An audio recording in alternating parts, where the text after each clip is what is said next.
Bismillahirrahmanirrahim. Assalamualaikum warahmatullahi wabarakatuh. Alhamdulillahi ala ihsanih wa syukru lahu ala taufiqihi wa amtinani. Asyhadu an la ilaha illallah wahdahu la syarika lahu ta'ziman li sya'nih wa asyhadu anna Muhammadan abduhu wa rasuluhu da'ila ridwani. Allahumma salli alaihi wa ala alihi wa ashabihi wa ikhwani. Para jamaah yang dirahmati Allah Subhanahu wa taala, para jamaah Masjid As-Sunnah Bintaro yang dirahmati oleh Allah Subhanahu wa taala, kita melanjutkan bahasan kita tentang Sufiyah ya. Kita sudah melewati dua pembahasan tentang sejarah dan juga akidah-akidah mereka yang berkaitan dengan tasawuf al-falsafi, yaitu tasawuf atau sufi yang berkaitan dengan filsafat. Ini adalah pertemuan ketiga. Kita akan bahas bagaimana sikap-sikap Sufiyah dalam menjalani ibadah mereka, dan rata-rata mereka ekstrim dan menyimpang dari ajaran Al-Quran dan Sunnah ya. Tentunya tidak semua Sufiyah seperti itu, tapi inilah yang diriwayatkan dari top-topnya orang-orang Sufiyah, tokoh-tokoh Sufiyah, dan rata-rata yang diriwayatkan adalah menyimpang dari yang diajarkan oleh syariat Islam yang sempurna. Semakin jelas perkataan Al-Imam Syafi'i rahimahullahu ta'ala yang diriwayatkan oleh Al-Baihaqi dalam Manaqib Syafi'i, di mana Al-Imam Syafi'i rahimahullah pernah berkata, "Lau anna rajulan tasawwafa fi awwalin nahar lam ya'ti alaihi dhuhru illa wajadtahu ahmaq." Tidaklah ada seorang laki-laki di pagi hari belajar menjadi sufi, ya, kalau di awal pagi hari dia belajar menjadi sufi, maka belum datang zuhur, yaitu belum sampai zuhur, maka kau akan dapati dia menjadi orang yang pandir. Kau akan dapati dia menjadi orang yang pandir. Kenapa? Kalau kita bicara tentang sufiyah yang ekstrim, ya, kita tidak bicara tentang sufi yang berarti zuhud ya, jangan sampai dicampur adukan ya. Sudah kita jelaskan ada sufiyah yang bermakna zuhud, maka ini istilah dan dinisbahkan kepada orang-orang yang saleh, salafus saleh. Dikatakan mereka orang zuhud, maksudnya dikatakan mereka orang sufiyah, maksudnya mereka orang yang zuhud. Tapi kita tidak bicara tentang itu. Kita bicara tentang sekelompok orang sufi yang mereka menyelisihi Al-Quran dan Sunnah. Mereka punya metode pendalilan tersendiri, dan akhirnya mereka melakukan hal-hal yang aneh-aneh, yang ekstrim, yang menyimpang dari Al-Quran dan Sunnah. Sebelum kita menyebutkan model-model penyimpangan mereka, saya ingin menyampaikan perkataan dari Abul Mudzaffar As-Sam'ani, Abul Mudzaffar As-Sam'ani Asy-Syafi'i, salah seorang besar di mazhab Syafi'i, ketika dia menjelaskan tentang perbedaan antara manhaj ahlu sunnah dengan manhaj selain ahlu sunnah, firqah-firqah yang lainnya. Beliau berkata, wa amma sairul firaq fatalabud dina la bi tariqihi. Adapun seluruh firqah-firqah yang ada, mereka mencari agama tidak melalui jalan Nabi sallallahu alaihi wasallam. Li'annahum raja'u ila ma'qulihim wa khawatirihim. Karena mereka ketika mencari agama, mereka kembali kepada akal mereka atau kembali kepada khawatir, itu kata-kata hati mereka, perasaan-perasaan mereka. Fatalabud dina min qibalihi, maka mereka pun mencari agama dari sisi itu, ya, dari sisi akal dan dari sisi perasaan mereka. Fa idza sami'u syai'an minal kitabi was sunnah araduhu ala mi'yari uqulihim. Maka kalau mereka mendengar sesuatu dari Al-Qur'an dan Sunnah, mereka timbang dengan akal mereka, timbang dengan perasaan mereka. Fa in istaqama qabiluhu, kalau ternyata cocok dengan akal mereka, cocok dengan hati mereka, perasaan mereka, mereka terima. Wa illam yastaqim fi mizani uqulihim radduhu. Akan tapi kalau ternyata Al-Qur'an dan Sunnah tidak sesuai dengan akal mereka, tidak pas, tidak sesuai dengan perasaan mereka, maka mereka tolak. Ya, fa in tarru ila qabulihi harrafuhu bit ta'wilatil ba'idah wal ma'anil mustankarah fahadu anil haqq. Dan jika ternyata mereka harus menerima dalil tersebut tidak mungkin ditolak, maka terpaksa mereka harus mentahrif dengan mentakwil, menyimpangkan dengan takwil-takwil yang jauh, dengan makna-makna yang aneh, ya. Fahadu anil haq, maka mereka menyimpang dari kebenaran, ya. Kemudian beliau menyebutkan, wa amma ahlul haq faja'alul kitaba was sunnah amamahum. Adapun ahlul haq, ahlus sunnah, mereka menjadikan Al-Qur'an dan Sunnah di hadapan mereka. Wa talabud dina min qibalihim, dan mereka tidak mencari agama kecuali Al-Qur'an dan Sunnah. Wa ma waqa'a lahum min maqulihim wa khawatirihim araduhu 'alal kitabi was sunnah. Sebaliknya, apa yang terbetik di akal mereka, yang terbetik pada perasaan mereka, maka mereka timbang dengan Al-Qur'an dan Sunnah. Fa in wajaduhu muwafiqan lahuma qabiluhu. Kalau mereka dapati akal mereka atau perasaan mereka ya sesuai dengan Al-Qur'an dan Sunnah, maka mereka terima. Ya, Wa in wajaduhu mukhalifan, akan tapi jika mereka dapati ternyata akal mereka atau perasaan mereka menyelisih Al-Qur'an dan Sunnah, taraku ma waqa'a lahum, maka mereka tinggalkan wa aqbalu alal kitabi wa sunnah, ya, dan mereka kembali kepada Al-Qur'an dan Sunnah, wa raja'u bituhmah ala anfusihim, dan mereka yang mencurigai diri mereka, mungkin mereka yang tidak paham, mungkin mereka yang salah, bukan menyalahkan Al-Qur'an dan Sunnah. Ini manhaj al-istidlal, manhajul istidlal, manhaj dalam berdalil yang merupakan pembeda antara ahlu sunnah dengan selain ahlu sunnah. Ya, kita tahu orang sufiyah maka manhaj istidlal mereka, sebagaimana kita jelaskan kemarin, ada berasal dari berbagai macam di luar Islam, dan ada juga yang mereka berdalil dengan hal yang aneh-aneh yang bukan dari Al-Quran dan Sunnah. Mungkin kita ingatkan kembali. Ya.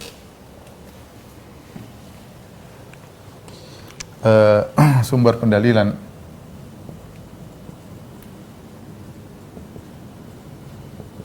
kaum sufiyah ekstrim, ya. Sumber luar, sumber dari mereka. Sumber luar sebagaimana sudah kita jelaskan kemarin, mereka terpengaruh oleh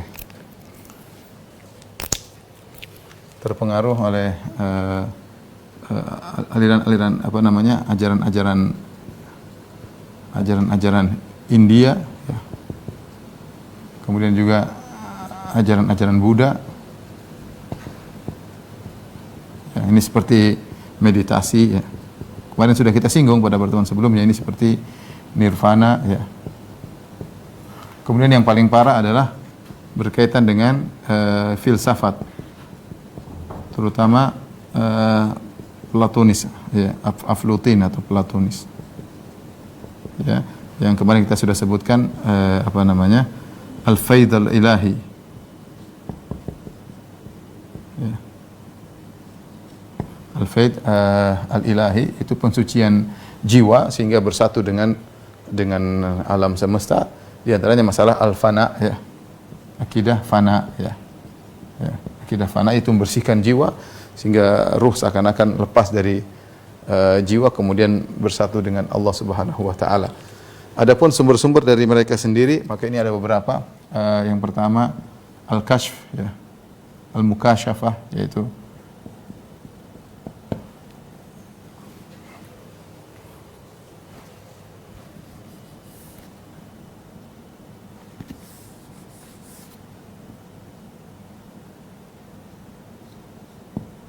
al-kashf, ya, atau mukasyafah. Bahasa gampangannya adalah penyingkapan, tersingkap, yaitu menyingkap. Menyingkap ini dengan berbagai macam metode, ya, bisa jadi misal dengan mereka ilmu laduni, ya. Ya, ilmu laduni langsung dari Allah Subhanahu wa taala. Bisa jadi ketemu Nabi secara nyata, ya, dari Nabi, dalam kondisi sadar, atau bisa jadi mereka terungkap dengan apa namanya, ketemu Khadir, ya, Nabi Khadir, ya. Kemudian di antara sumber mereka adalah mimpi, ya. Di antara sumber mereka adalah misalnya al-hawatif. Ini sering mereka sebutkan dalam buku-buku mereka, yaitu adanya suara yang memerintahkan atau membenarkan.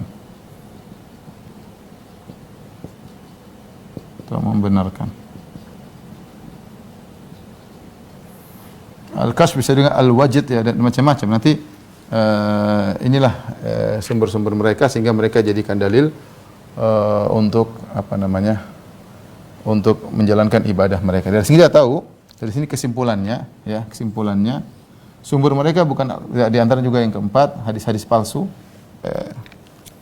Sering mereka jadikan dalil hadis-hadis palsu, ya. yang sesuai dengan yang mereka bikin, yang sesuai dengan apa namanya keyakinan mereka. Di sini kita tahu bahwasanya sumber mereka bukan Al-Qur'an, bukan Al-Qur'an, bukan juga sunnah, bukan juga ijma. Sebagaimana sumber kaum muslimin. Oleh karenanya terkadang dari sisi ini kita sulit nyambung juga ya. Terkadang kita sulit nyambung juga dengan mereka karena mereka punya dalilan tersendiri. Ya, mereka punya dalilan tersendiri sehingga mereka sering melakukan hal-hal yang menyimpang dari syariat. Akan kita buktikan nanti setelah ini yang ini semua mengakibatkan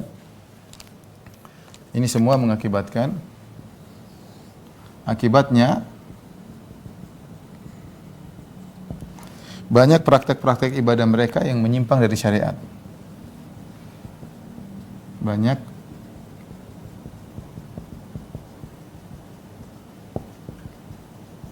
mereka yang menyimpang dari syariat.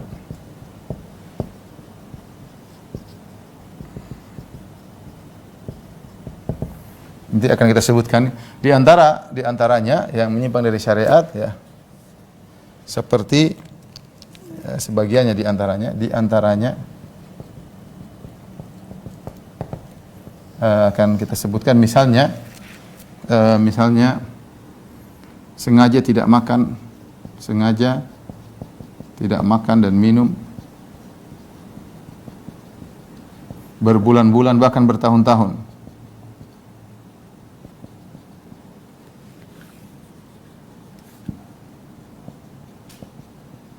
Bahkan bertahun-tahun, dan ini kebanggaan bagi mereka ya. Bertahun-tahun. Di antaranya misalnya sengaja mencela orang yang bekerja.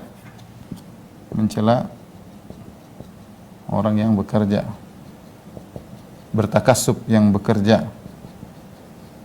Ya, misalnya di antaranya penyimpangan mereka juga tawakal yang salah. Tawakal yang keliru dengan meninggalkan ikhtiar.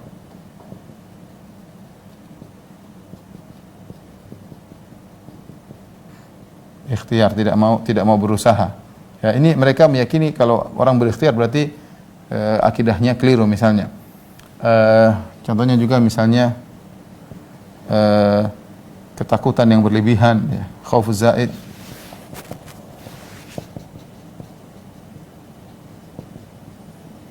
Terhadap Allah. Sebaliknya misalnya di antara akidah mereka ya tidak takut kepada neraka,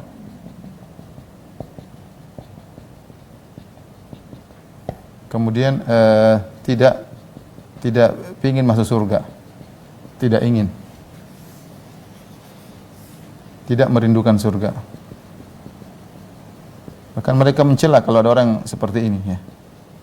Ini contohnya ya.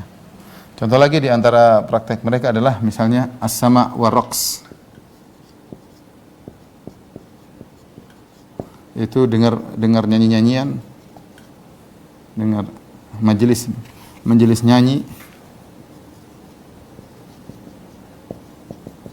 nyanyian dan joget untuk bisa mendekat kepada Allah dengan seperti ini. Kemudian membuat zikir-zikir sendiri.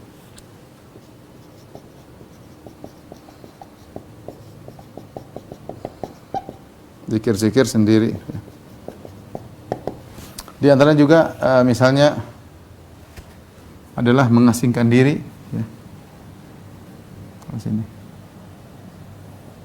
Menyendiri dalam goa, menyendiri ya. Berbulan-bulan bahkan puluhan tahun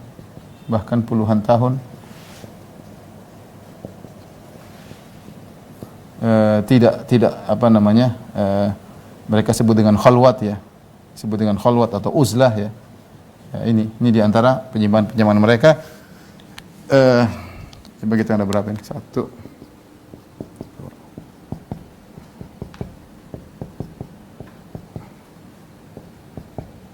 Itu masih banyak lebih daripada ini. Insyaallah nanti mungkin kita akan sebutkan ya.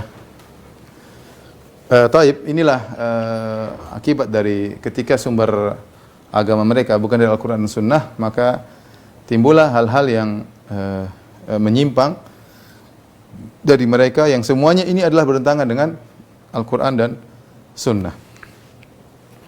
Taib, kita akan menyebutkan contoh satu persatu insyaallah taala tentang penyimpangan-penyimpangan tersebut.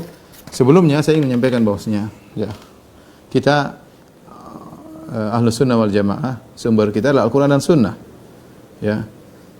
Kita punya contoh yang sangat nyata Nabi Muhammad sallallahu alaihi wasallam, laqad kana lakum fi Rasulillahi uswatun hasanah. Sungguh pada diri Nabi ada teladan yang baik. Kemudian juga Allah Subhanahu wa taala mengatakan, "Qul in kuntum tuhibbunallaha fattabi'uni yuhibbukumullah wa yaghfir lakum dzunubakum."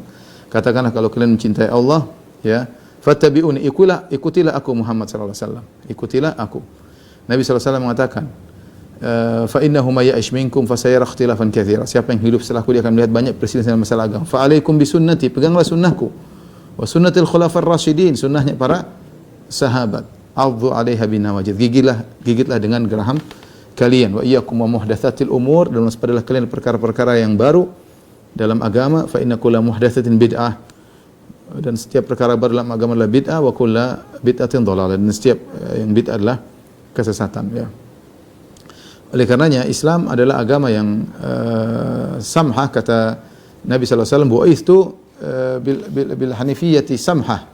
Ya, aku diutus dengan bawa agama yang hanifiyah, yaitu agama yang jauh daripada kesyirikan, yang samhah, tidak ekstrim, tidak seperti ekstrimnya Yahudi, ya, demikian juga tidak terlalu ruhbaniyah seperti Nasara, ya. Tapi samha, agama yang mudah, yang logis, yang bisa cocok untuk seluruh zaman, ya, dan seluruh tempat Islam, ya, yang diutus dengan wasatiyah, dengan keadilan, ya. Nah, ini semua adalah Islam. Oleh karenanya Rasulullah SAW melarang misalnya seorang tidak mau nikah sebagaimana orang-orang Nasara. Kalau seandainya boleh, para sahabat dulu mereka akan mengkebiri diri mereka supaya mereka bisa rajin ibadah. Tapi mereka Rasulullah SAW larang. Makanya ketika ada 3 orang datang bertanya kepada Aisyah radhiyallahu taala anha tentang ibadah Nabi ketika Nabi sedang di rumah, kemudian Aisyah menjelaskan, faka'annahum taqalluha, maka mereka seakan menganggap tidak begitu banyak ibadah Nabi, sehingga mereka kemudian menggunakan logika mereka. Nabi sallallahu alaihi wasallam sudah diampuni dosa-dosanya yang telah lalu maupun akan datang. Nah, kita bagaimana? Kalau Nabi telah diampuni dosa-dosanya akan lalu dan akan datang, ibadahnya sekian, ya, maka misalnya ibadah Nabi 100, maka kita harus 1000, gampangnya demikian. Karena kita enggak terjamin, sehingga mereka akhirnya punya logika ibadah mereka harus lebih banyak dari Nabi sallallahu alaihi wasallam. Maka kemudian mereka pun punya ide. Salah satunya berkata, "Inni sa'asum wala uftir." Aku akan berpuasa dan aku tidak akan berbuka. Ini sa'asum wala uftir. Aku akan puasa melulu, tidak akan berbuka. Yang satu berkata, "Ini usalli aqumul lail wala anam." Aku akan salat malam melulu dan aku tidak tidur. Ya, ingin banyak ibadah. Yang satunya lagi berkata, "Ini sa'atazilun nisa." Aku akan meninggalkan para wanita. Aku tidak mau menikah mengganggu ibadahku. Maka hal ini sampai kepada Nabi SAW ketika Nabi mendengar tekad mereka, dan mereka niatnya baik. Niat mereka adalah untuk bisa mendekatkan diri kepada Allah, untuk banyak beribadah kepada Allah Subhanahu wa taala.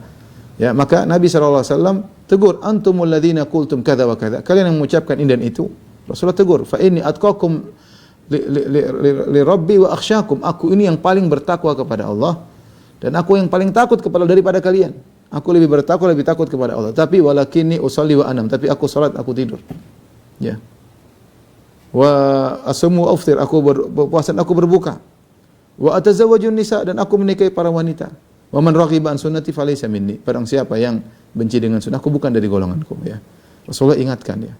Jangan punya logika sendiri untuk beribadah ikut hawa nafsu, ikut perasaan, enggak. Ya, makanya tadi Abul Mudzaffar As-Sam'ani mengatakan Ahlus Sunnah mereka menimbang perasaan mereka, menimbang logika mereka dengan Al-Qur'an dan Sunnah. Ahlul bid'ah mereka menimbang Al-Qur'an dan Sunnah dengan akal mereka, logika mereka dan perasaan mereka. Ya, terbalik, ya. Nabi tegur 3 orang tersebut, tidak mengatakan, "Ayo semangat, kalian akan hebat, jadi orang hebat. Ayo sudah puasa aja, enggak usah berbuka. Oh, kamu sudah salat terus, enggak usah tidur. Oh, kamu enggak usah menikah. Ya benar, bagus." Enggak, Rasulullah tidak begitu. Rasulullah tegur satu persatu. Demikian juga hadis yang masyhur, ya. Ketika Salman Al-Farisi datang ke rumah Abu Darda, dia mendapati istrinya Salman mutabadzila, pakai pakaian yang kurang rapi, dan itu bukan kebiasaan wanita-wanita dahulu. Wanita dahulu mereka pakaian rapi untuk menyambut kedatangan suami mereka. Maka Salman merasa ada sesuatu, kok ini istrinya Abu Darda tidak seperti biasanya sebagaimana wanita-wanita yang lain, kok pakai baju yang seperti itu. Maka dia berkata bagaimana aina di mana Abu Darda, ya, kenapa engkau begini, kenapa engkau pakai baju seperti ini? Maka kata Ummu Darda, akhuka Abu Darda laisa lahu hajatun ila dunya. Suamimu Abu Darda tidak butuh dengan saudaramu yaitu suamiku Abu Darda tidak butuh dengan. Artinya seakan-akan Abu Darda tidak memerlukan yang seperti ini, tidak memerlukan dia sebagai seorang istri. Maka Salman sadar, akhirnya Salman nunggu Abu Darda datang. Akhirnya ternyata benar Abu Darda malam hari sholat, siang hari puasa, sehingga istrinya tidak dia perhatikan. Sampai akhirnya ketika Abu Darda datang, kemudian dia hidangkan makanan buat Salman. Kata Salman, saya tidak akan makan sampai kau makan. Kata Abu Darda, saya sedang puasa. Kata Salman, buka puasamu baru saya makan. Akhirnya Abu Darda buka puasa. Kemudian dia sengaja tidur di rumah Abu Darda. Di awal malam Abu Darda sudah ingin sholat malam. Kata Salman, belum saatnya, tidur dulu. Kemudian di malam bangun lagi yang kedua, di waktu kedua dia ingin sholat malam. Kata Abu Salman, belum. Ketiga sudah, waktu yang ketiga sudah lebih larut malam lagi, sudah menjelang subuh, baru kemudian lebih mendekat kepada subuh, baru kemudian Salman bangunkan Abu Darda, mereka sholat bareng. Setelah itu Salman kasih nasihat kepada Abu Darda, dia mengatakan, inna li rabbika alaika haqqan, sungguhnya Rabbmu punya hak, ya.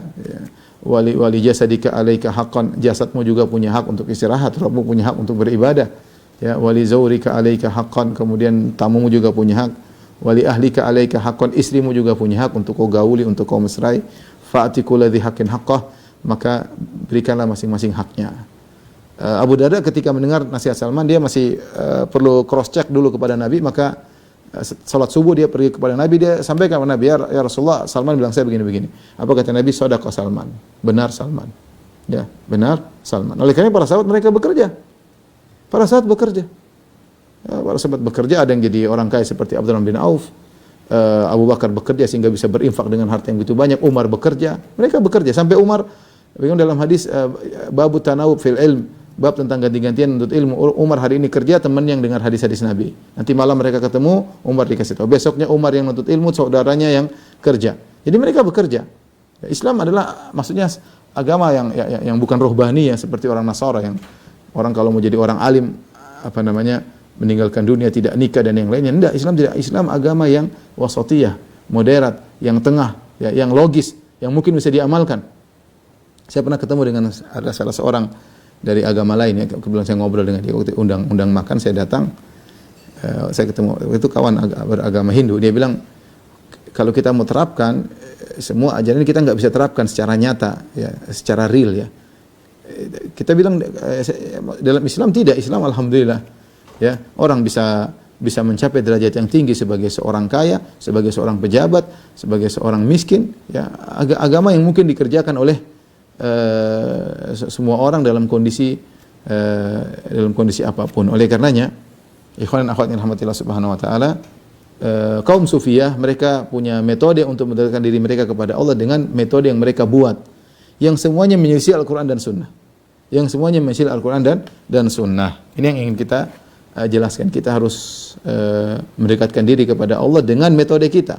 Fastaqim kama umirta, ya, istiqomalah engkau sebagaimana kau diperintahkan, bukan dengan cara kita sendiri, tapi dengan cara metode yang sudah diajarkan oleh Allah melalui Rasulullah sallallahu alaihi wasallam, ya. Tapi di antara ibadah yang dibanggakan oleh orang sufi, ya, adalah meninggalkan makan dan minum, ya. Mereka bangga kalau bisa lapar, ya, kemudian meninggalkan makan dan minum, ya, sampai mereka sebutkan bagaimana kisah-kisah mereka tidak mau makan yang enak, ya, tidak mau, dan mereka menghindar dari makan yang enak, bahkan mereka tidak mau makan, ya, sebagaimana disebutkan dalam buku-buku mereka, ya. Contohnya seperti diriwayatkan dari di antara mereka ya, seperti disebutkan dari Sahal bin Abdullah At-Tusturi ya. Tapi ini semua riwayat katanya dari mereka. Tapi ini ada sanad yang sahih. Tapi mereka sebutkan dalam buku-buku mereka. Bahwasanya Sahal bin Abdullah At-Tustari kana la ya'kulu at-ta'ama nayfan wa 20 yawman. Dia tidak makan sama sekali 20 sekian hari ya. Bahkan disebutkan riwayatkan innahu kana ya'kul kullu 15 yawman. Dia hanya makan 15 hari sekali. Setiap 15 setengah bulan baru makan. Fa idza dakhala Ramadan, kalau tiba bulan Ramadan lam yakun ya'kul syai'an ila yaumil Aid. Ya, maka tidak makan sama sekali sampai hari Lebaran. Subhanallah.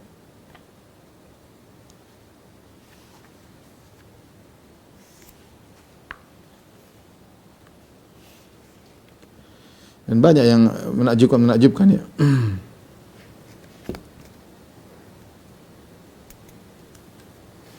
Sampai di antara mereka ada yang mengatakan tidak makan saya bertahun-tahun ya.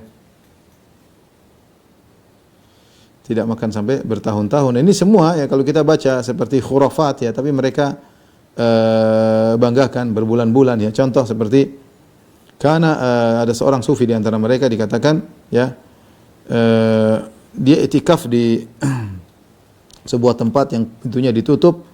Wa kana yamkuthu fiha sittata ashhur la ma'a wala ta'am. Dia menetap di tempat tersebut iktikaf ya, tidak makan selama 6 bulan. Ya. Tidak makan selama 6 bulan ya.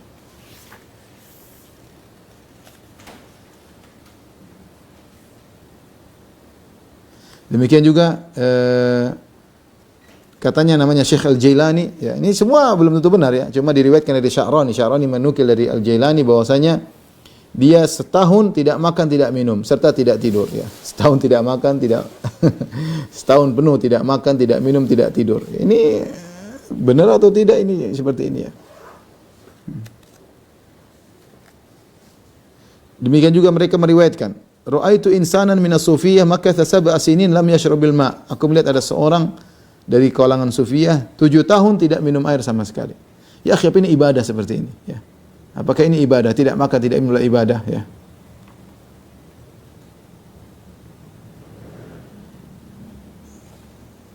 Disebutkan juga namanya Fariduddin Mas'ud yang wafat tahun 664 Hijriah. Dia berkata, disebutkan bahwasanya dia berdiri di atas kakinya selama 20 tahun, tidak pernah duduk dan tidak pernah makan sama sekali. 20 tahun tidak pernah duduk, tidak pernah makan. Ini khurafat, tapi dalam buku-buku sufiyah tersebar cerita-cerita seperti ini, seakan-akan bahwasanya makan atau kenyang adalah perkara yang haram ya.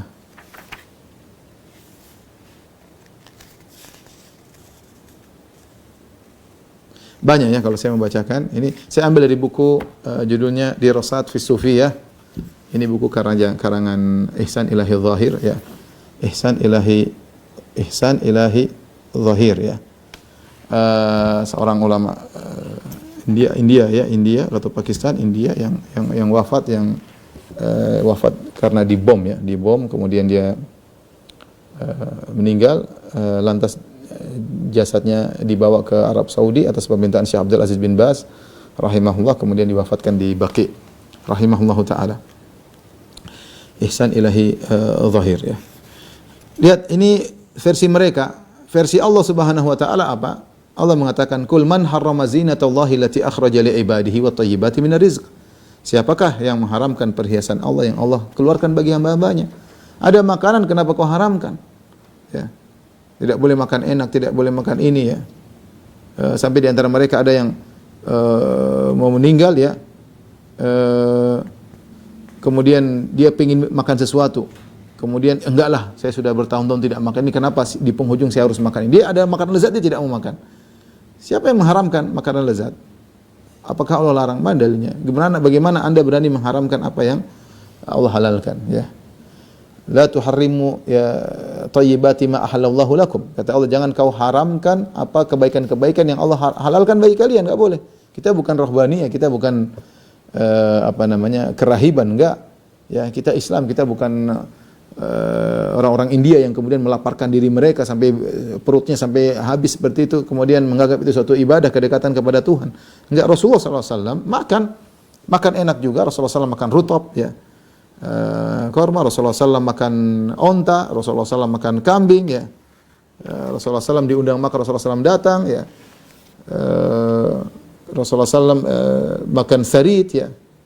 Sarit itu daging dicampur dengan roti, ya. Rasulullah SAW makan, ya. Rasulullah SAW makan bitih, makan semangka dicampur dengan rutab, ya. Rasulullah SAW makan zabat tamar, yaitu semacam Rasulullah minum susu, ya. Rasulullah makan yang seadanya, ya. Rasulullah SAW hidup tidak takalluf, tidak memaksa-maksakan diri, tapi kalau ada yang enak Rasulullah SAW makan.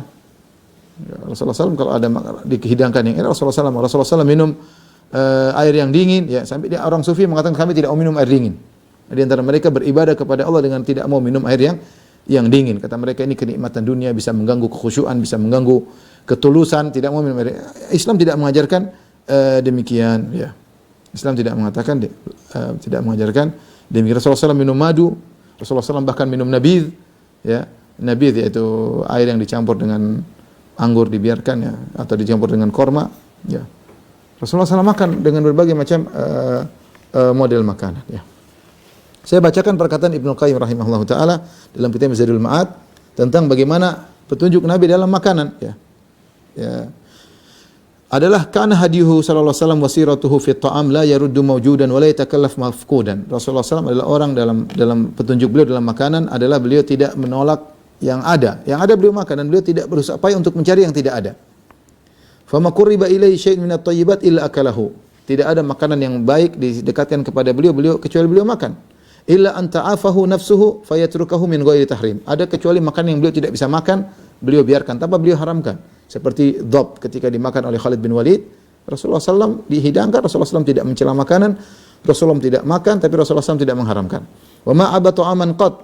Rasulullah tidak pernah mencela makanan sama sekali. Ya. Wa akal al-halwa wal asal wa kana yuhibbuhuma. Rasulullah SAW makan yang manis-manis. Rasulullah SAW makan madu dan Rasulullah suka dengan yang manis-manis, ya. Beliau akal lahmal jazur wal dha'n wal dajaj wal lahmal habara atau wal lahmal wahsh wal arnab. Beliau makan onta, beliau makan kambing, beliau makan ayam, ya.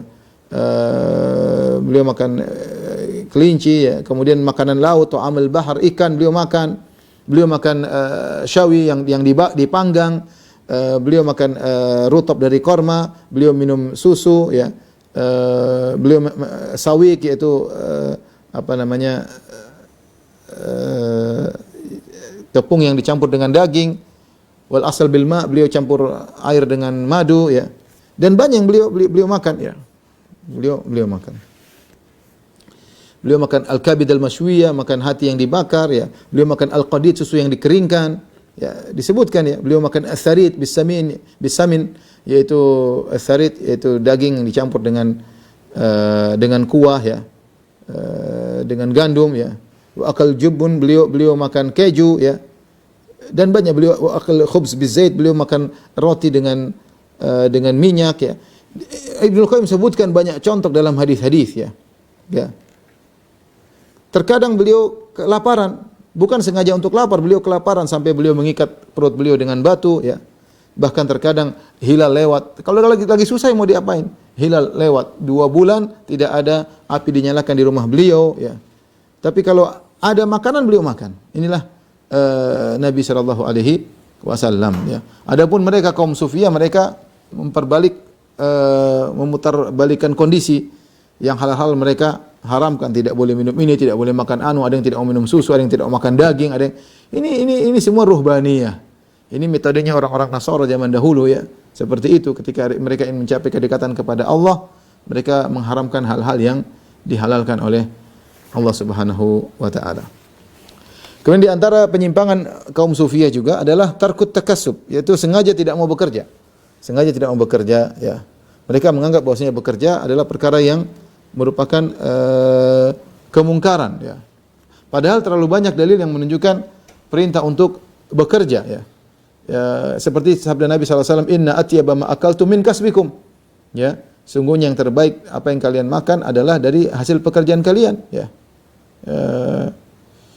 Seperti Rasulullah memuji Nabi Daud, karena yakulu min amali yadi. Nabi Daud alaihissalam dulu makan dari hasil kerjanya sendiri. Ya.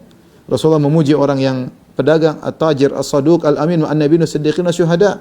Seorang pedagang yang jujur, yang terpercaya bersama dengan para nabi, para siddiqin, para syuhada. Ya, Rasulullah SAW mengatakan, la an yahtatiba ahadukum, ya, bihuzmatin, ya, seorang cari cari kayu sendiri, kemudian dia pikul, dia jual, lebih baik daripada dia minta-minta kepada orang lain. Ya, ya.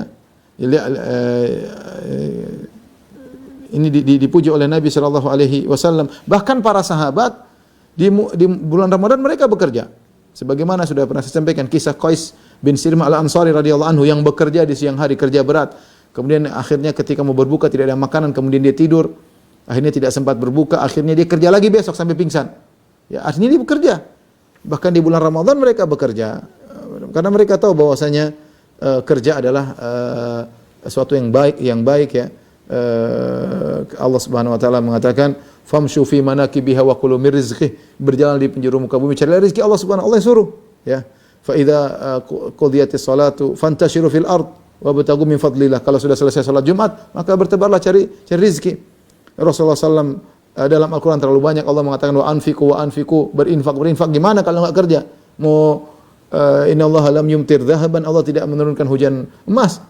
Ini semua bagaimana mau kalau tidak bekerja? Ya. Bayangkan kalau umat semua tidak bekerja, mana yang tidak ada dokter, tidak ada, kacau. Jadi Sufyan ini kalau berkembang menjadikan terbelakang. Makanya Sufyan disenangi oleh orang kafir yang ingin menghancurkan Islam. Mereka menyebarkan buku-buku Sufia. Karena orang kalau sudah kena racun Sufia tidak mau kerja, tidak dianggap itu kerja kurang tawakal lah, kurang inilah, ya. Saya tidak mengatakan semua Sufia, ya. Saya mengatakan ini yang termaktub dalam buku-buku mereka yang menjadi pedoman mereka, ya.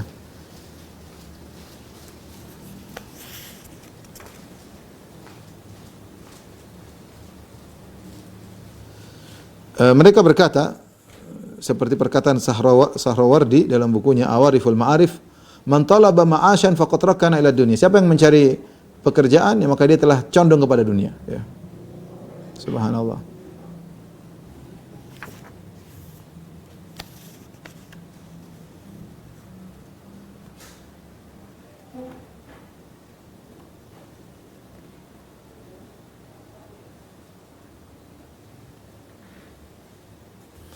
Disebutkan Sahrawardi dari Abu Yazid Al-Bustami, dikatakan kepada Abu Yazid Al-Bustami, "Ma naraka nastaghil bil kasb." Saya lihat kau tidak kerja wahai Abu Yazid. "Fa min aina ma'ashuka?" Dari mana kehidupanmu? Kata dia, "Maula yarzuqul kalb." Allah memberikan rezeki kepada anjing, kepada babi.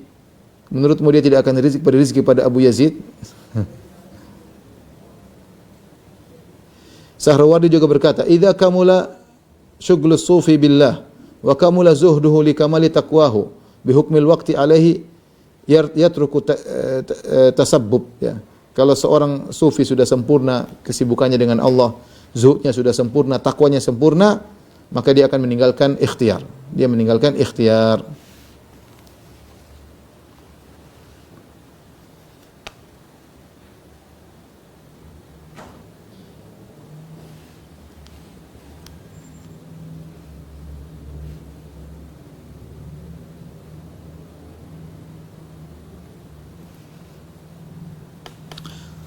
Banyak nukilan-nukilan, ya.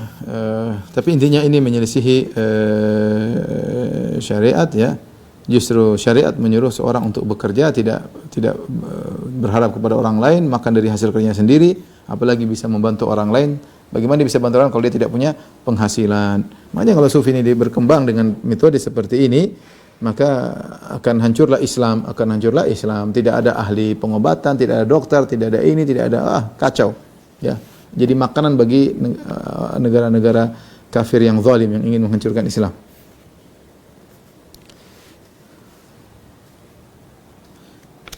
Kemudian di antara ibadah yang mereka lakukan, ya, mereka begadang dengan salat, mereka tidak mau tidur, ya. Ya, sebagian mereka bahkan bangga kalau tidak tidur, ya. Kalau tidak tidur di malam hari untuk beribadah kepada Allah Subhanahu wa taala. Padahal itu sudah kita sebutkan hadis Ketika ada seorang mengatakan, "Inni usallil lail wala anam," aku akan salat dan aku tidak tidur, maka Nabi tegur, ya. Dan Allah menyebutkan di antara nikmat yang Allah berikan kepada hamba-hambanya adalah nikmat tidur. Wa huwal ladzi ja'ala lakumul laila libasa wan nauma subata. Dialah yang menjadikan bagi kalian malam sebagai pakaian dan tidur sebagai istirahat. Ya, Allah menjadikan salah satu kenikmatan yang Allah berikan kepada hamba-hambanya adalah dengan tidur. Lihatlah Nabi SAW, Nabi tidur, makanya disebut tahajud. Apa tahajud? Tidur dulu. Dan dalam hadis Rasulullah SAW bangun di malam hari, kemudian Rasulullah SAW menghilangkan rasa kantuk dari matanya. Rasulullah berwudu, Rasulullah tidur. Rasulullah SAW tidur. Ini usolli wa anam, aku sholat, aku tidur. Ya. Nabi Daud alaihissalam sholat tidur. Apa kata Nabi SAW? Wa habbus sholati ilallah sholatu Daud. Sholat yang dicintai oleh Allah, sholatnya Nabi Daud. Kana yanamu nisfal lail, wa yakumu thuluthahu wa yanamu sudusahu. Dia tidur setengah malam, kemudian sepertiga malam sholat, kemudian seperenam malam tidur lagi. Dan itu yang disyariatkan. Nabi mengatakan, alaikum minal amali ma tutiqun. Hendaknya kalian beramal yang kalian mampu. Jangan sampai orang menyangka bahwasanya tidak tidur adalah ibadah kepada Allah Subhanahu wa taala, sengaja tidak tidur. Ini menyelisih sunnah Nabi sallallahu alaihi wasallam. Disebutkan salah seorang dari tokoh sufia bahwasanya dari Abil Fawaris Syah bin Syuja' Al-Kirmani disebutkan annahu lam yanam li arba'ina aman, tidak tidur 40 tahun. Dia tidak tidur 40 tahun. Masih hidup, tidak tidur 40 tahun. Wa indama nama ru'ya Allah Subhanahu wa taala fi naum.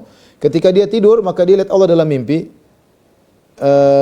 Kemudian dia berkata, "Ya ilahi kuntu atlubuka bi sahril layali fara'aituka fin naum."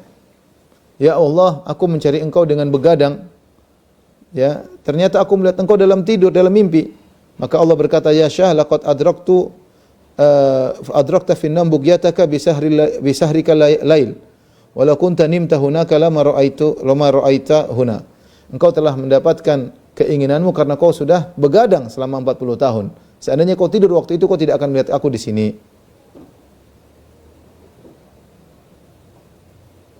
Demikian juga Al-Ghazali ya, menyebutkan dari seorang yang bernama Wahab bin Munabbih. Ini diriwayatkan bahwasanya dia berdoa kepada Allah agar dihilangkan tidur darinya. Maka dia tidak tidur selama 40 tahun. Ini semua ini bukan ibadah ya ikhwan ya.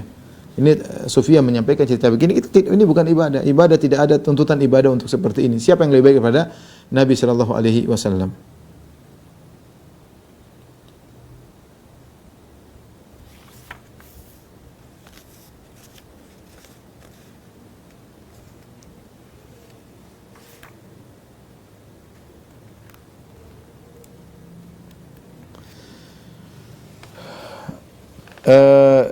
Abu Bardah meriwayatkan, dakhalat imra'atu Utsman bin Maz'un ala nisa'i Nabi sallallahu alaihi wasallam. Istrinya Utsman bin Maz'un menemui istri-istri Nabi, ya. Utsman bin Maz'un orang yang terkenal rajin ibadah. Fara'ainaha sayyi'atal hay'ah. Mereka dapati kondisi istrinya Utsman bin Maz'un radhiyallahu anhu kurang rapi ya. Maka mereka berkata, faqultu lahu ma laki? Ada apa dengan engkau? Ya. Fama fi Quraisyin rajulun aghna min ba'lik. Lihat orang suamimu kaya banget ya. Kenapa pakaianmu kok begini ya? Maka dia berkata, malana minhu syai' amma lailuhu faqa'imun wa amma naharuhu fasaimun. Kami tidak dapat apa-apa dari suamiku. Suamiku itu kalau malam salat malam, kalau siang puasa. Ya. Begitu kegiatannya, tidak pernah nyentuh aku. Fadakhalna ila Nabi sallallahu alaihi wasallam fadzakarna dzalika. Falakahu faqala ya Utsman amalaka bi uswah. Maka istri Nabi pun lapor kepada Nabi. Ini Utsman bin Maz'un ibadah melulu, malam salat malam, siang puasa. Kapan mau nyentuh istrinya? Percuma istrinya pakai pakaian yang rapi, percuma. Maka mereka lapor istri Nabi lapor kepada Nabi, maka Nabi panggil, ya Utsman, wahai Utsman, amalaka bi uswah. Tidakkah cukup aku menjadi teladan bagimu? Ya. Wa madzak? Ada apa ya Rasulullah? Kata Rasulullah SAW, tasumun nahar wa taqumul lail. Kau puasa siang hari, puasa melulu, malam salat malam terus. Inilah af'al, benar aku melakukannya ya Rasulullah. Kata Nabi, la taf'al. Inna li ainika 'alaika haqqan. Jangan kau lakukan. Matamu punya hak untuk tidur. Wa inna li jasadika 'alaika haqqan. Jasadmu punya hak untuk istirahat. Wa inna li ahlika 'alaika haqqan. Dan istrimu juga punya hak. Fashalli wa nam wa sum wa aftir. Maka salatlah dan tidur dan berpuasa dan berbukalah. Ya. Ini hadis riwayat Al-Imam Al-Bukhari. Di antara praktek yang salah juga dari para sufi, ketakutan yang berlebih-lebihan, ya. Ya, sampai disebutkan mereka takut kalau mereka dirubah tubuh mereka menjadi anjing atau yang lainnya atau babi, ya. Ya, mereka berkata, "Wa min akhlaqis sufiyah khaufum anna Allah Ta'ala yakhsifu bihimul arda." Jadi antara akhlak sufiyah yaitu takut kalau Allah menendamkan mereka dalam bumi, ya. Oleh karena diriwayatkan dari salah seorang sufi, dia berkata, "Inni la anzuru fil mir'ah kulla yaumin miraran." Aku tiap hari bolak-balik lihat ke kaca.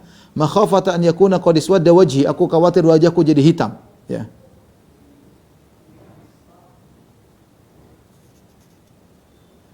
Ya, seperti itu. Jadi berlebih-lebihan, ya. Ini tidak pernah diajarkan oleh Nabi, seperti suudzon kepada Allah Subhanahu wa taala, ya. Seperti suudzon kepada Allah Subhanahu wa taala, ya. Bahkan disebutkan ada salah seorang sufi, dia selalu menangis sampai keluar darah dari matanya, ya. Kemudian ditanya, "Kenapa kau menangis sampai nangis darah?" Qala khaufan min Allah, takut kepada Allah Subhanahu wa taala. Kita tahu Ahlus Sunnah wal Jamaah ibadah dibangun di antara khauf dan raja. Tidak berlebihan pada satu sisi. Ya, ibarat jadi ada namanya khauf dan raja dan mahabbah, itulah rukun ibadah. Seorang cinta kepada Allah dibarengi dengan rasa takut dan rasa berharap yang berimbang, tidak berlebihan kepada salah satunya, ya. Kemudian di antara praktek salah daripada sufiyah, ya. Kalau kita dapati para sahabat dulu mereka tertawa, Nabi juga tertawa. Nabi tertawa dalam banyak hadis disebutkan Nabi tersenyum, Nabi tertawa. Ada saya pengajian judulnya canda tawa Nabi sallallahu alaihi wasallam. Hadis-hadis bagaimana Nabi sallallahu alaihi wasallam tertawa. Rasulullah ada rasa takut, tapi bukan seperti itu. Sampai tidak berani melihat kepada cermin, sampai ke air mata darah, enggak seperti itu, ya. Para sahabat disebutkan, apakah mereka tertawa ketika ditanya seorang tabi'in tentang para sahabat? Apakah para sahabat tertawa? Maka dikatakan mereka tertawa dan iman mereka setinggi gunung, ya. Setinggi gunung, ya. Waktunya mereka tertawa, waktunya mereka senyum, waktunya mereka menangis kepada Allah Subhanahu wa taala. Kemudian di antara penyimpangan orang sufiyah berlebihan dalam tawakal, ya. Sehingga mereka tidak melakukan ikhtiar sama sekali. Mereka menganggap kalau ikhtiar adalah menunjukkan kelemahan, ya. Menunjukkan kelemahan.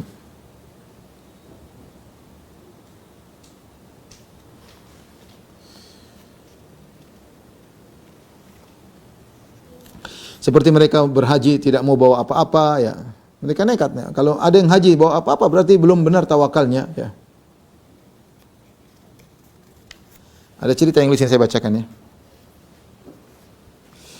Dari Abu Hamzah Al-Khurasani, dia berkata, aku suatu hari berhaji, sehingga aku di satu jalan tiba-tiba aku jatuh di sebuah sumur. Maka dalam hatiku aku ingin minta tolong. Jatuh dalam sumur, tapi aku tidak mau. Kalau minta tolong berarti ikhtiar, tidak mau.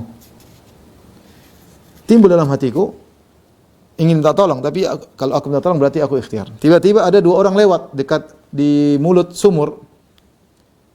Ya, aku mau panggil, enggak lah, enggak. Tiba-tiba salah seorang dari mereka berkata, "Mari kita tutup mulut sumur ini supaya tidak ada orang yang jatuh." Oh, iya, benar ini lubang sumur, jangan sampai ada yang jatuh, kita tutup aja. Maka ketika mereka mau tutup, saya mau berteriak karena saya lagi di dalam. Saya mau teriak, namanya ikhtiar, enggak boleh teriak. Aku berkata dalam diriku, asihu ilaman huwa aqrabu minhuma. Enggaklah, aku berteriak kepada Allah saja. Saya enggak mau panggil mereka berdua. Ya. Akhirnya aku diam. Dan benar akhirnya mereka tutup mulut sumur, kemudian mereka pergi. Ini maksudnya dia ingin jelaskan, saya tawakal luar biasa, dia tidak meminta tolong. Sampai akhirnya setelah lewat beberapa waktu, tiba-tiba aku mendengar bunyi sesuatu, ya, di mulut sumur, ya. Kemudian dia menurunkan kakinya, kemudian dia berkata, seakan-akan dia berkata, ta'allaq birijli, seakan-akan dia berkata, pegang kakiku. Maka aku pun pegang kaki tersebut, aku keluar, ternyata ada hewan buas yang menyelamatkan aku. Tiba-tiba ada suara berkata, "Ya Aba Hamzah, kaifa tara najaynaka minal halak bil halak?"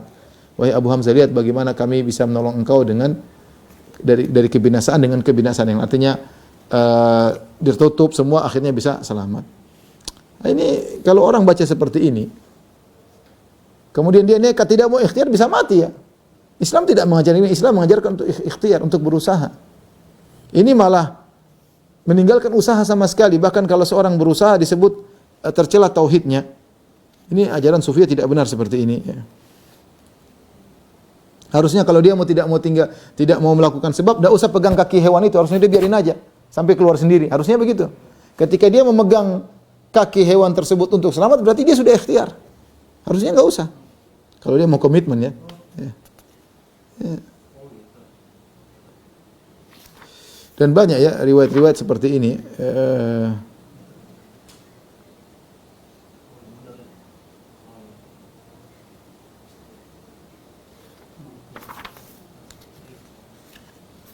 Lihat Rasulullah SAW, bagaimana tawakal. Rasulullah SAW berusaha, Rasulullah SAW mau perang, Rasulullah SAW pakai baju perang double, pakai helm, Rasulullah SAW atur strategi, semuanya dengan usaha. Rasulullah mau hijrah saja pakai usaha kok, pakai usaha nyewa penunjuk jalan orang kafir, siapkan onta, dikasih makan berbulan-bulan, disiapin semuanya. Ada penunjuk jalan, sembunyi dulu di Jabal Thawr, semuanya usaha. Ya, Islam yang logis ini enggak logis ya. Saya masalah makanan. Abu Hurairah bercerita, suatu hari Rasulullah SAW keluar, tiba-tiba ada Abu Bakar dan Umar. Maka Rasulullah SAW berkata, apa yang ma akhrajakuma min buyutikuma hadhihi sa'ah? Hadisnya riwayat Muslim ya. Apa yang buat kalian keluar di waktu seperti ini? Ya. Kenapa kalian berdua keluar? Qalal ju', ternyata kami lapar ya Rasulullah. Kami mau cari makan. Kata Nabi, ana walladhi nafsi biyadi la akhrajani alladhi akhrajakum. Aku demi zat yang jiwaku berada di tangannya, aku keluar juga karena lapar seperti kalian. Kumu, ayo kita jalan bareng. Maka mereka pun, Nabi pun datang kepada seorang dari Ansar. Ya, ternyata Nabi bertamu ke rumahnya, ternyata dia lagi tidak di rumahnya. Maka tatkala istrinya melihat Nabi datang, istrinya berkata, marhaban wa ahlan, selamat datang. Rasulullah bertanya, aina fulan, mana suamimu? Lagi ngambil air. Ya. Tiba-tiba datang lelaki tersebut, kemudian dia melihat kepada Nabi dan Abu Bakar dan Umar, kemudian dia berkata, alhamdulillah, ma ahadun al-yawma akram adhiyafan minni. Segala puji bagi Allah. Tidak ada yang paling mulia punya tamu seperti aku saat ini. Ya, maka dia pun membawa korma, kemudian dihidangkan kepada Nabi sallallahu alaihi wasallam, ya, subhanallah. Nabi lapar, Nabi pergi bertamu dan dikasih makan, ya. Ya, kemudian dibawakan juga kambing, kemudian dihidangkan kepada Nabi sallallahu alaihi wasallam, Nabi makan, Nabi minum. Di antara usaha, ya, yang dilakukan oleh Nabi dan para sahabat. Tapi waktu kita tinggal sedikit ya. Kemudian di antaranya tawadhu yang berlebih-lebihan ya. Ya, di antara mereka berkata namanya tawadhu, mereka menganggap siapa yang merasa yadhunnun at-tarafu 'alal kalb takabburan. Siapa yang menganggap dirinya lebih baik daripada anjing, itu adalah kesombongan, harus lebih hina daripada anjingnya. Sampai di sini salah seorang dari mereka ketika berjalan sama anjingnya, ada jalan becek sama jalan bagus. Dia pilih jalan becek, anjing sudah lewat jalan yang bagus. Kata dia, enggak, saya enggak mau merasa tinggi di hadapan anjing. Ini berlebihan seperti ini ya. Sampai di antara mereka ada yang sengaja mencuri. Disebutkan dia bangga, saya kemudian supaya menghilangkan tawadhu, saya mencuri, kemudian dipukul orang, dimarah-marahin orang untuk menghinakan dirinya agar bisa tawadhu. Allah mengatakan wala qad karramna bani Adam. Allah muliakan bani Adam. Siapa yang menyuruh kita menghinakan diri kita ya? Ya. Makanya disebutkan salah seorang sufi berkata, la yakunu sufi sufiyan hatta la tuqilluhu ardun wa la tudhilluhu sama wa la yakunu lahu qabulan indal khalq. Tidaklah seorang menjadi sufi sejati sampai bumi tidak menerimanya dan langit tidak menerimanya, sampai seorang pun tidak ada menerimanya. Ya. Jadi itu barunya tawadhu. Tentu ini juga tidak benar, ini tidak benar diajarkan oleh Nabi sallallahu alaihi wasallam ya. Contohnya mereka juga tidak berharap surga dan tidak takut kepada neraka jahanam. Bahkan mereka menghina kalau ada orang, nukilan banyak sekali ya. Tapi saya tidak bisa sebutkan karena panjang, waktu kita terbatas. Intinya mereka menghina kalau ada orang yang rindu surga, apa itu katanya? Ibadah pedagang. Kalau takut sama neraka, saya mengatakan, ya Allah, kalau saya beribadah kepadamu karena takut neraka, masukkan aku ke neraka. Kalau saya beribadah kepadamu karena berharap surga, masukkan aku ke neraka ya. Dia tidak takut kepada neraka. Dia meremehkan kalau orang yang takut sama neraka, ingin surga itu apa itu anak-anak. Seperti disebutkan ketika ada seorang baca firman Allah, wa fakihatin mimma yatakhayyarun wa lahmi tayrin mimma yashtahun. Buah-buah yang dipilih di surga, daging burung yang disukai. Apa kata seorang sufia, dia berkata apa? Nahnu idzan shighar. Kita ini berarti anak kecil loh. Senang kalau dikasih buah-buahan, dikasih burung. Jadi ngejek ya, ngejek. Ini semua tidak benar. Para nabi seluruhnya pingin surga. Nabi Ibrahim alaihissalam yang sangat cinta kepada Allah Subhanahu wa taala berdoa untuk dimasukkan dalam surga. Waj'alni mi warathati jannatin na'im. Ya Allah, jadikanlah aku pewaris neraka, pewaris surga yang penuh dengan kenikmatan. Bahkan di antara mereka ada yang berkata, orang sufi ya sama'u wa ya ardu ishhada anni ma khatara ala qalbi dzikrul jannah wa narqat. Ya mislu Ibrahim al-Khalil. Bahkan ngejek, dia mengatakan apa? Dia mengatakan, saksikanlah wahai langit dan wahai bumi, saksikanlah kalian berdua, tidak pernah terbetik dalam benakku sama sekali surga, dan tidak pernah terbetik dalam benakku sama sekali seperti neraka sebagaimana terbetik pada Ibrahim. Luar biasa ya. Bagaimana meremehkan Ibrahim alaihissalam dan menganggap remeh surga ya. Padahal Nabi dalam banyak doa minta surga banyak sekali. Ini sudah pernah kita bahas. Kemudian di antara yang menakjubkan, orang sufi mereka melakukan hal-hal yang haram di luar daripada syariat. Contohnya diriwayatkan dari mereka, ada di antara mereka yang minum khamar, dan mereka banggakan ya, seperti disebutkan orang sufi namanya Ainuddin, kana yashrabul khamr lailan wa naharan. Minum khamar siang malam. Ya, minum khamar siang malam ya. Kemudian juga misalnya disebutkan di antara karamat mereka ya, disebutkan yaitu Syuryani al-Qusuri, kana qiblatal hajat wa ka'bat sa'ilin wa talibin. Dia adalah kiblatnya kebutuhan dan dialah Ka'bahnya para pemohon dan para peminta. Walam yakun yaqdi lahdhatan bidun khamr. Tidak ada satu waktu pun tanpa khamr, selalu minum khamr. Jadi mereka bangga dengan khamr. Di antara mereka ada yang aneh masalah pakaian, ada yang pakai pakaian syuhrah, pakai pakaian supaya terkenal. Aneh, maksudnya bukan terkenal tapi aneh di antara yang lain. Padahal Rasulullah melarang. Siapa yang pakai pakaian syuhrah itu pakaian tampil beda, Allah akan membuat dia memakai pakaian kehinaan pada hari kiamat. Mereka pakai pakaian syuhrah yang aneh-aneh. Di antara mereka ada yang menghalalkan harir, yaitu sutra, padahal diharamkan bagi laki. Di antara mereka ada yang telanjang bulat. Bahkan disebutkan oleh Sya'rani bagaimana salah seorang sufi berkhutbah dalam kondisi telanjang. Ada yang disebutkan di antara karomahnya telanjang bertahun-tahun, 2 tahun, 3 tahun. Ya akhi, subhanallah. Ada di antara mereka yang bangga pakai cincin emas yang ada tulisan sesuatu di cincin emas tersebut. Laki-laki haram pakai emas.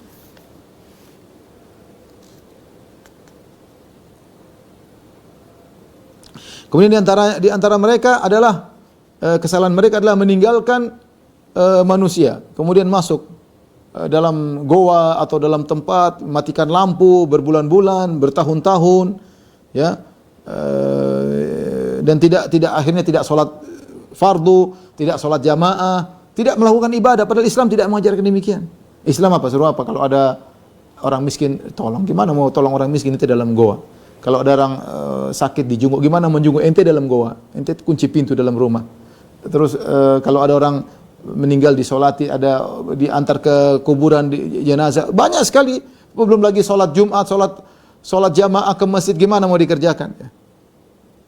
Bagaimana Rasulullah SAW ketika ditanya oleh orang yang buta, ingin minta keringanan tidak sholat berjamaah, kata Rasulullah SAW, hal sami'tan nida, al tasma'un nida, kau dengar azan? Kata dia iya. Kata Nabi, idzan fa'ajib, kalau gitu pergi ke masjid. Ini malah mereka menganggap untuk mencapai kewalian harus masuk ke dalam goa lah, harus masuk dalam tempat yang gelap kah, berbulan-bulan tidak bersendirian. Ya, ini ibadahnya siapa seperti ini ya? Berkholwat kata mereka ya, dan mereka banggakan hal tersebut ya.